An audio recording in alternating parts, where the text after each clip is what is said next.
Hello students, question number 18 from JEE Main 2022, 28 July, shift 2. The question is, a horizontal park is in the shape of a triangle OAB with AB equal to 16. तो इसका अगर diagram भी बनाए साथ में तो मान लेते हैं कुछ ट्रायंगुलर पार्क कुछ इस तरीके का है और ये पॉइंट O है, ये A है और यहाँ पर B है. AB is equal to 16 given है मान लो. और उसके बाद फिर उसने कहा है कि vertical lamp post O P is erected at the point O. तो ओ पॉइंट पर हम एक लैम्प पोस्ट इरेक्ट करेंगे जो कि पी पॉइंट तक जाएगा कुछ इस तरीके से.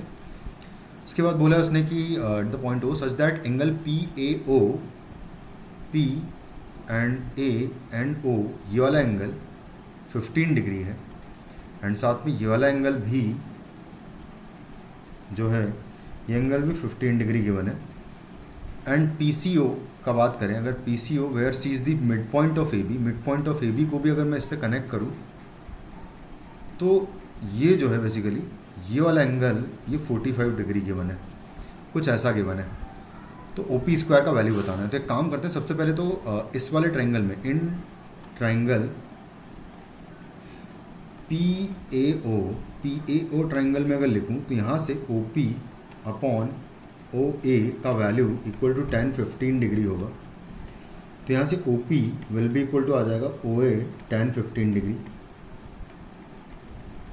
फिर सेम में मैं इन ट्रायंगल PBO अगर देखें तो यहाँ से भी tan थीटा अगर लिखूँगा 10-15 तो यहाँ से आएगा OP upon OB is equal to 10-15 degree.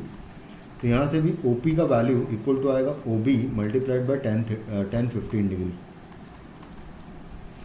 और लास्ट में अच्छा यहाँ पर ये दोनों OP है तो इन दोनों को इक्वेट करेंगे तो बेसिकली यहाँ से हम कह पाएंगे कि OA tan-15 degree equal to OB tan-15 degree हो जाएगा. तो एक रिजल्ट ये आ जाएगा कि OA इज इक्वल टू हो जाएगा OB. एक तो रिजल्ट ये आ जाएगा. दूसरा इन ट्राइंगल ये पॉइंट C है तो इन ट्राइंगल PCO अगर देखेंगे तो इन ट्रायंगल PCO की अगर बात करें तो यहाँ पर भी सेम वे में अगर यूज़ किया मैंने तो OP अपॉन OC का वैल्यू इक्वल टू आएगा 10-45 डिग्री, क्योंकि यहाँ पर 45 डिग्री है तो basically OP is equal to OC हो जाएगा. इतना इन्फॉर्मेशन आ गया तो उसके बाद हम देखो क्या करेंगे कि इन ट्रायंगल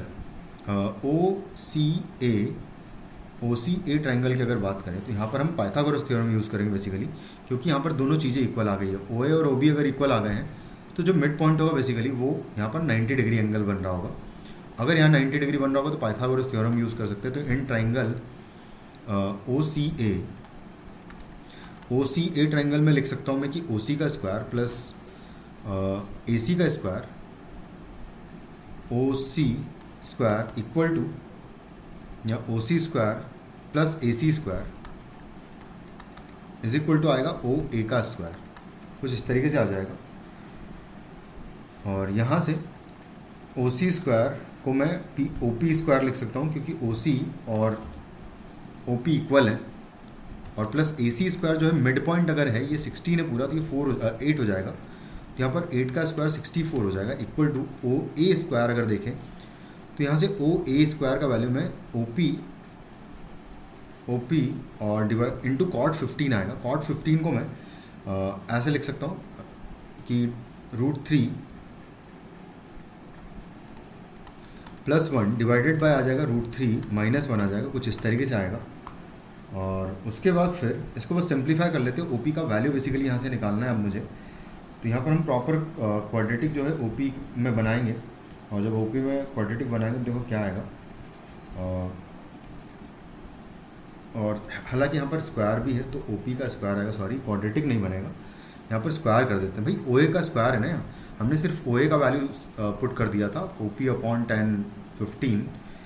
तो OA का स्क्वायर अगर कर रखेंगे तो आएगा OP का स्क्वायर डिवाइड इंटू √3 + 1 अपॉन √3 - 1 का भी स्क्वायर हो जाएगा.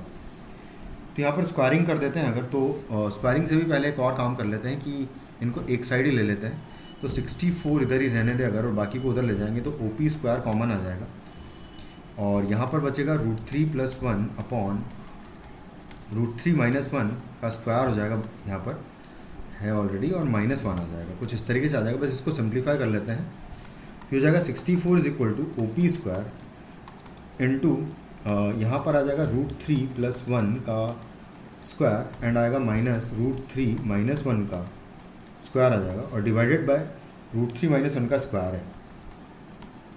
इसको मैं एज इट इज़ यहाँ पर लिख देता हूँ। ऊपर स्क्वायर ओपन करूँगा अगर मैं, तो A² B² तो कैंसिल आउट हो जाएंगे सीधे सीधे, 2AB वाली टर्म जो है ऐड हो जाएगी, डबल हो जाएगी। तो यहाँ से आएगा 64 इज इक्वल टू OP² और इंटू 2AB वाली टर्म होगी 2√3, तो बेसिकली 4√3 हो जाएगा ये, और डिवाइडेड बाय आ जाएगा √3 - 1 का स्क्वायर।